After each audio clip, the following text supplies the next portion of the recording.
Hollywood great films presenting the way back. दोस्तों, जिस movie को मैं आज एक्सप्लेन करने जा रहा हूँ वो मूवी एक सच्ची घटना पर आधारित फिल्म है। इस मूवी में हम उन कैदियों को देखने वाले हैं जो कि एक जेल से भागे थे और इन लोगों को यहाँ से 6000 किलोमीटर का रास्ता तय करना था। फिर भी ये लोग अपनी जान की परवाह न करते हुए निकल पड़ते हैं इस खतरनाक सफर में अपनी आजादी की चाह लेकर। और इस सफर के दौरान इन लोगों को क्या क्या परेशानियां आती हैं और क्या ये लोग इस सफर को पूरा कर पाते हैं, देखते हैं इस वीडियो में। इस कहानी का स्टार्ट में हम रशियन पुलिस ऑफिसर को देखते हैं जिसने पोलैंड के एक पुलिस ऑफिसर को विदेशों में जासूसी करने के जुर्म में गिरफ्तार किया था। दरअसल इस कहानी का शुरुआत द्वितीय विश्व युद्ध के दौरान पोलैंड पर सोवियत संघ का आक्रमण के बाद से हुआ था, जहां यानुस सोवियत संघ के बॉर्डर के आसपास दिखाई दिया था। वहां से सोवियत संघ के पुलिस यानुस को यहां पकड़ के ले आए थे, जिसके बाद यहाँ की सरकार यानुस को जबरन जासूस घोषित कर देती है। जिसके बाद यानुस को 20 साल की सजा सुनाकर इसे साइबेरिया के गहरे गुलाम श्रम शिविर में भेज दिया जाता है, जहाँ पर सभी अलग अलग कैदियों को रखा जाता है। यहाँ आने के बाद यानुस स्मिथ से मिलता है जो कि एक अमेरिकन इंजीनियर है और इसे भी किसी न किसी जुर्म से यहाँ भेज दिया गया था।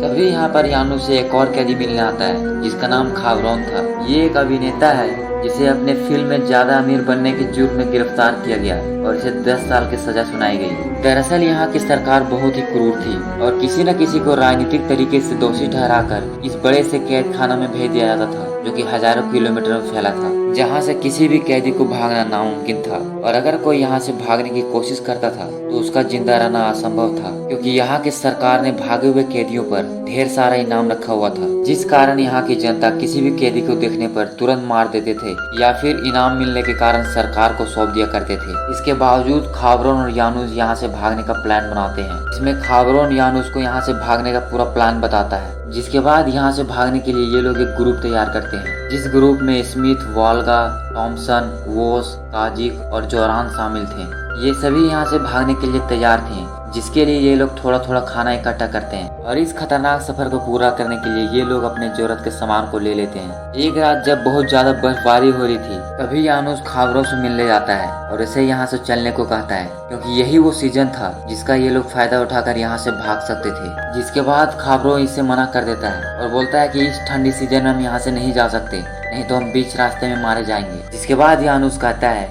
कि इस बर्फबारी के कारण यहाँ से हम आसानी से निकल सकते हैं, क्योंकि इस तूफान के कारण हमारे सभी पैरों के निशान मिट जाएंगे और ना ही हमें कोई पकड़ सकेगा। पर खावरोन यहाँ से भागने से इनकार कर देता है और वो बोलता है कि मैं यहाँ से नहीं जाऊंगा। इसी कारण यानुस और उसके साथी एक रात यहाँ से भाग निकलते हैं। यहाँ के गार्ड्स इन लोगों को पकड़ने की बहुत कोशिश करते हैं, पर इसमें ये लोग नाकाम हो जाते हैं और ज्यादा बर्फीले तूफान के कारण ये लोग उसे नहीं पकड़ पाते, जिस चीज का फायदा उठाकर ये लोग यहाँ से भागने में कामयाब हो जाते हैं। पर इस ग्रुप में खावरोन नहीं था, क्योंकि उसे डर था कि इस हजारों किलोमीटर के सफर में वो मारा जाएगा, इसीलिए ये वहीं पर रुक जाता है। पर ये लोग बिना अपनी जान की परवाह किए चल पड़ते हैं इस कठिन सफर में। ज्यादा बर्फबारी के कारण इन्हें आगे बढ़ने में बहुत कठिनाइयां हो रही थी, क्योंकि ये सभी बर्फीले तूफान इनके चेहरे पर पड़ रही थी। जिसके बाद यानुस पेड़ों के छिलके को काटकर सभी को मास्क बनाकर दे देता है, जिस कारण ये लोग आसानी से आगे बढ़ पा रहे थे। दरअसल यानुस का प्लान यहाँ से दक्षिण की ओर 500 किलोमीटर दूर बाइकल झील से होते हुए ट्रांस साइबेरियन रेलवे को क्रॉस करते हुए मंगोलिया पहुंचना था, जहां पहुंचने के बाद ये सभी लोग आजाद हो सकते थे। पर यहाँ से मंगोलिया का रास्ता लगभग 1000 किलोमीटर से भी ज्यादा था, जो कि अपने आप में बहुत लंबा सफर था जिन्हें इन लोगों को पार करना था। कुछ दूर आगे बढ़ने के बाद ये लोग एक जगह पर रुकते हैं, जहाँ पर ये सभी अपने अपने खानों को इकट्ठा करते हैं, ताकि ये लोग देख सकें कि इन लोगों का खाना कितना दिन तक चलेगा।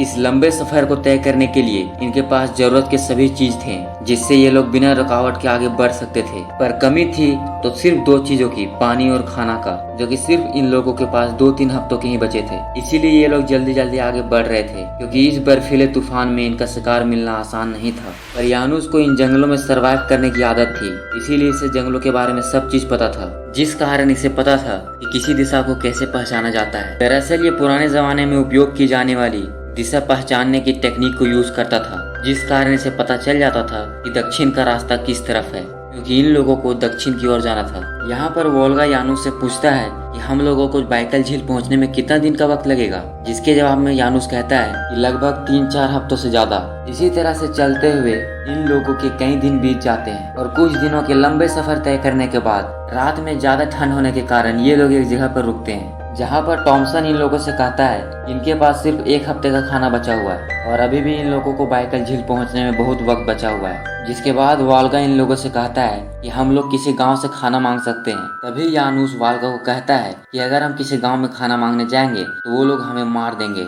या फिर यहाँ के सरकार को खबर कर देंगे। यहाँ पर इन लोगों की सबसे बड़ी परेशानी ये थी कि ये लोग यहाँ पर शिकार नहीं कर सकते थे। इन लोगों को शिकार करने के लिए जाल बिछाना जरूरी था क्योंकि यहाँ आसानी से कोई भी शिकार नहीं मिलता है, पर इन लोगों के पास इतना समय नहीं था जिससे ये शिकार कर सके। तभी इसी रात इन लोगों के साथ एक ऐसी घटना घटती है जिससे ये लोग बहुत दुखी हो जाते हैं। दरअसल आज की रात ठंड ज्यादा होने के कारण यानुस इन सभी को लकड़ियां लाने के लिए भेजता है। तभी काजिक, जो कि एक अंधा है जिसे रात में कुछ नहीं दिखाई देता है, वो इस जंगल में खो जाता है। और काजिक के इस अंधेपन की बीमारी के बारे में सिर्फ जोरान को ही पता था। और जब जोरान यहाँ काजिक को नहीं देखता है तो वो सबको बताता है कि काजिक अंधा है और अब वो खो चुका है। जिसके बाद ये सभी लोग उसे ढूंढने चले जाते हैं। यहाँ पर ये अपने अंधेपन की लाचारी के कारण इसे कुछ समझ में नहीं आ रहा था इसे किस तरफ जाना है, इसीलिए ये जोर जोर से यानुस को आवाज लगाता है, पर इसकी आवाज यानुस के पास नहीं जा रही थी। ठंड की वजह से इसकी पूरी शरीर नीली पड़ने लगी थी। इसके सामने एक आदमी आता है जिसे ये प्रोफेसर कह के पुकारता है। दरअसल ये आदमी काजिक के साथ उसी जेल में था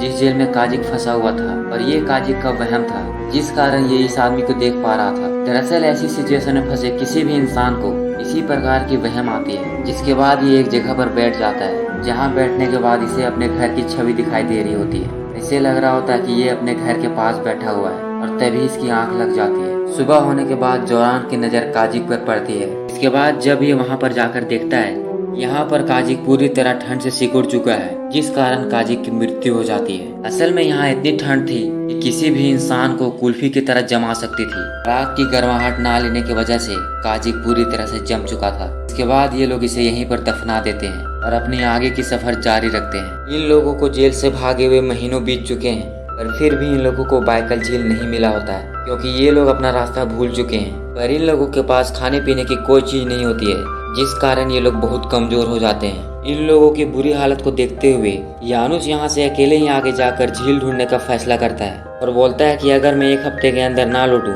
तो आप लोग समझ लेना कि मेरी मृत्यु हो चुकी है। दरअसल झील ही एक ऐसी जगह थी जहाँ पर इन लोगों को खाने के लिए ढेर सारा मछली मिल सकता था, इसीलिए वो झील ढूंढना इन लोगों के लिए बहुत जरूरी था। कुछ हफ्तों की सफर करने के बाद यानुस यहाँ पर बहुत बुरी हालत में लौटता है और इन लोगों को बताता है कि इसको झील मिल चुका है जो कि हमें 3 दिन सफर करने के बाद मिलेगा। इसके बाद आखिरकार यानुस इन लोगों को उस झील के पास ले आता है और झील मिलने के बाद ये लोग यानुस से बहुत खुश होते हैं और उस पर प्राउड फील करते हैं। जब ये लोग झील के पास जा रहे होते हैं तभी स्मिथ को कुछ आहट सुनाई देता है। उसे लगता है कि कोई इसका पीछा कर रहा है। इसके बाद जब ये लोग उसे देखते हैं तो देखते हैं कि ये एक लड़की है जिसका नाम लिरिना होता है। ये एक पोलैंड की पुलिस ऑफिसर थी और इसको भी रसियनों ने गिरफ्तार किया था जासूसी के जुर्म में। दरअसल लिरिना इन लोगों को बहुत दिनों से पीछा कर रही थी क्योंकि इसे भी खाना और सुरक्षा चाहिए था, पर स्मिथ और वोल्गा इसे आने से मना कर देते हैं। यानुस इन लोगों को खूब समझाता है कि लिरिना को भी अपने साथ ले जाएं, पर उसे अपने साथ लेने से इनकार कर देते हैं क्योंकि वो इनके लिए खतरा बन सकती थी।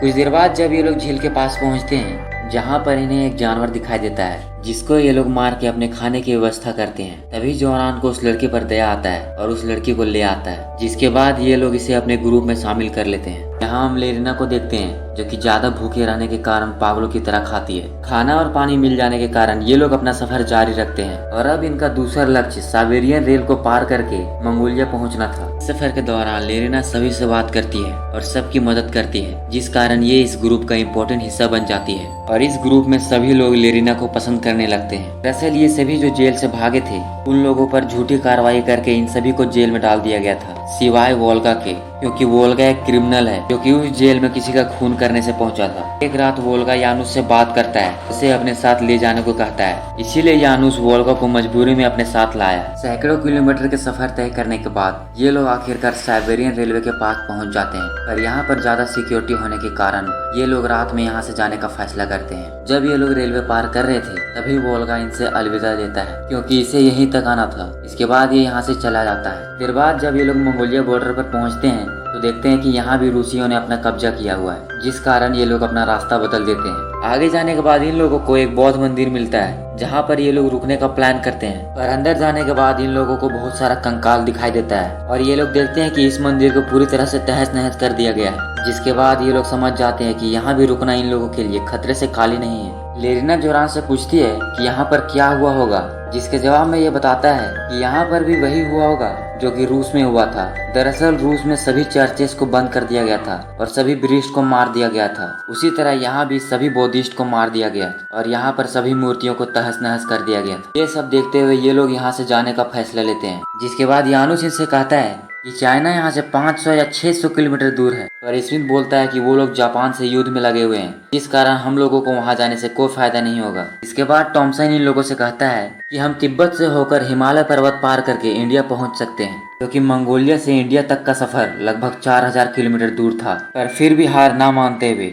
अपने आज़ादी के लिए निकल पड़ते हैं इस खतरनाक सफर में। इन लोगों के पास ना ही खाना था और ना ही पीने के लिए पानी, फिर भी ये लोग अपनी जान को हथेली में रखकर आगे बढ़ रहे थे। इन्हें नहीं पता था कि इनके सामने कितना बड़ा मुसीबत आने वाला है और इनका इंडिया जाने का सफर बहुत ही खतरनाक होने वाला था। ये लोग कुछ दूर आगे आए ही थे, तभी एक नया मुसीबत इन लोगों का बेसब्री से इंतजार कर रहा था, जो कि एक बहुत बड़ा रेगिस्तान था। ये रेगिस्तान हजारों किलोमीटर में फैला हुआ था, क्योंकि दूर दूर तक सिर्फ रेत ही नजर आ रही थी। पर फिर भी ये लोग इस रेगिस्तान से बिना डरे आगे बढ़ने लगते हैं। इन लोगों को इस रेगिस्तान में खाना और पानी मिलना नामुमकिन था। यहाँ पर इन लोगों को खाने के नाम पर कुछ कीड़े मकोड़े मिल जाते थे और पीने के लिए एक बोतली में थोड़ा सा पानी बचा हुआ था, जो कि इनके सफर के दौरान एक बच्चा ने इनको दिया था। दिन प्रतिदिन सफर करने के कारण इन लोगों की पानी पूरी तरह से खत्म हो चुकी है और ना ही इनके पास कोई पीने के लिए पानी है और ना ही इनके पास कोई खाना, जिस कारण इन लोगों की हालत बेहाल हो रही थी। इस कड़कती धूप में सफर करने के कारण इन लोगों के चेहरे पूरी तरह से सूख चुके थे। जब ये लोग आगे बढ़ रहे होते हैं तभी इन लोगों को यहाँ पर पंछी दिखाई देता है, जिससे ये लोग समझ जाते हैं कि आसपास कहीं पानी है, क्योंकि ऐसे जगह में पंछी नहीं रहा करते। पानी मिलने की उम्मीद में ये लोग उस तरफ बहुत स्पीड से भागते हैं। जब ये लोग वहाँ पर पहुँचते हैं तो देखते हैं यहाँ पर एक कुआं है, जिसके बाद ये लोग पागलों की तरह उस पानी को पीते हैं। पानी मिलने के बाद ये लोग बहुत खुश होते हैं। इस सफर के दौरान इन लोगों के चेहरे पर हमें सिर्फ इनकी खुशी यही दिखाई दी थी। पानी पीने के बाद ये लोग यहाँ पर कुछ देर आराम करते हैं, जिसके बाद ये जितना पानी ले सकते थे उतना पानी लेकर यहाँ से बढ़ने लगते हैं, क्योंकि इनका यहाँ रुकने का कोई फायदा नहीं था, क्योंकि ये लोग यहाँ पर सिर्फ पानी पीकर ही जिंदा नहीं रह सकते थे, इन्हें खाना भी चाहिए होता है। इसीलिए ये लोग मजबूरन यहाँ से आगे बढ़ने लगते हैं। कुछ हफ्तों की लंबी सफर तय करने के बाद अब इनका सारा पानी खत्म हो चुका है, इस कारण ये भूखे प्यासे इस सफर में आगे बढ़ रहे होते हैं। तभी इनकी तरफ एक रेतीला तूफान आता है, पर ये लोग इस तूफान से किसी तरह से बच निकलते हैं। स्मिथ यानुस को दोबारा उस कुएं के पास चलने को बोलता है, क्योंकि लेरिना की हालत सबसे ज्यादा खराब थी। पर यानुस कहता है कि इसके कोई फायदा नहीं होने वाला है, क्योंकि वो कुआं हमें नहीं मिलने वाला। अगर हम यहाँ से दोबारा कुएं के पास जाएंगे तो हमारा सफर दुगना हो जाएगा, जिस कारण हम में से कोई भी नहीं बच पाएगा। इसके बाद जब ये लोग आगे बढ़ रहे होते हैं तभी लेरिना रास्ते में ही गिरकर बेहोश हो जाती है। इसके प्यासे कई दिनों तक चलने के कारण लेरिना की हालत बुरी तरह खराब हो चुकी थी। इसके पैर पूरी तरह से फैल चुके थे, इसके चेहरे पूरी तरह से लाल हो चुके थे, ये पूरी तरह से थक चुकी थी, पर इसके बावजूद भी यह आगे बढ़ने लगती है। पर इन सब का कोई फायदा नहीं होता। लेरिना पूरी तरह से थक चुकी थी और अचानक से दोबारा गिर जाती है। जोरान इसको अपने गोद में उठाकर आगे चलने लगता है। जोरान इसको कोई भी हालत में यहाँ नहीं छोड़ना चाहता है, ये नहीं चाहता कि इसे कुछ हो, पर आखिरकार ये पूरी तरह से टूट चुकी थी। इसका शरीर इस भूख और प्यास को बर्दाश्त नहीं कर पाता है, जिस कारण ये यहीं पर अपना दम तोड़ देती है, जिससे लेरिना की मृत्यु हो जाती है, जिस कारण इन लोगों को बहुत दुख होता है। यहाँ पर सबसे ज्यादा दुख स्मिथ को होता है, क्योंकि उसने लेरिना को अपना बेटी माना था। पर ये लोग यहाँ पर रुक नहीं सकते थे।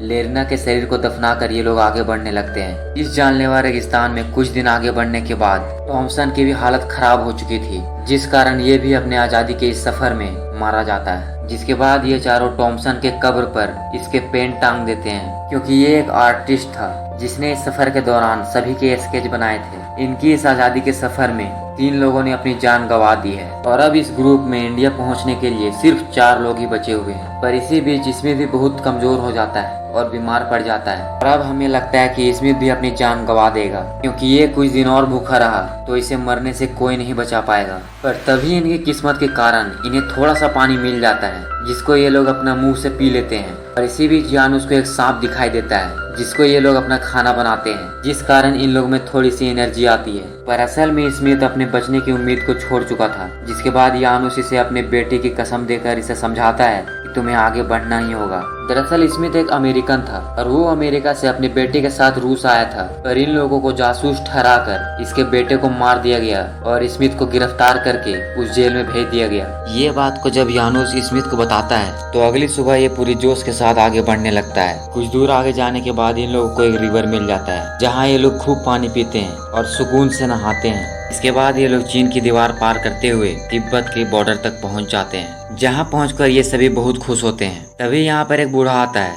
जो कि इन लोगों को अपने घर ले जाता है, जहां जाने के बाद इन लोगों को खाना और पानी दिया जाता है और जब तक चाहे तब तक आराम करने को बोला जाता है। दरअसल इन लोगों को यहाँ से अब हिमालय पार करना था, पर यहाँ के लोकल लोग इन्हें बताते हैं कि अभी सर्दी के मौसम होने के कारण आप लोग हिमालय नहीं पार कर पाएंगे, जिसके लिए आप लोगों को 3 महीना यहाँ पर रेस्ट करना होगा। पर यानुस यहाँ पर रुकना नहीं चाहता था। इसी कारण से यानुस जोरान और वोस को अपने साथ चलाता है। वो बोलता है कि अगर हम आज रुकें तो हमेशा के लिए रुक जाएंगे, इसीलिए हमें आज ही निकलना होगा। पर ये लोग यहाँ से जाने से इनकार कर देते हैं। वो स्मिथ से पूछता है कि अब तुम कहाँ जाने वाले और तुम क्या करने वाले, जिसके जवाब में स्मिथ इन्हें बताता है कि अब ये अपने दोस्त की मदद से चाइना जाएगा, जहाँ पर यूएस मिलिट्री का मिशन चल रहा है, जिसके मदद से ये अमेरिका पहुंच जाएगा। और जब ये लोग यानुस से पूछते हैं कि तुम क्या करने वाले हो, तो यानुस कहता है कि मैं रुकने वाला नहीं हूँ, मैं तब तक चलता रहूंगा जब तक पोलैंड आजाद न हो जाए। ये इतना में ही खुश नहीं था, इसे जल्द से जल्द भारत जाना था और भारत से पोलैंड जाना था। इसी कारण से ये अकेले ही निकल जाता है इस सफर में, क्योंकि जोरान और वोस इसके साथ नहीं आना चाहते थे। पर जब ये लोग देखते हैं कि यानुस अकेले निकल गया है तो ये लोग भी इसके पीछे पीछे आने लगते हैं, क्योंकि ये लोग जानते थे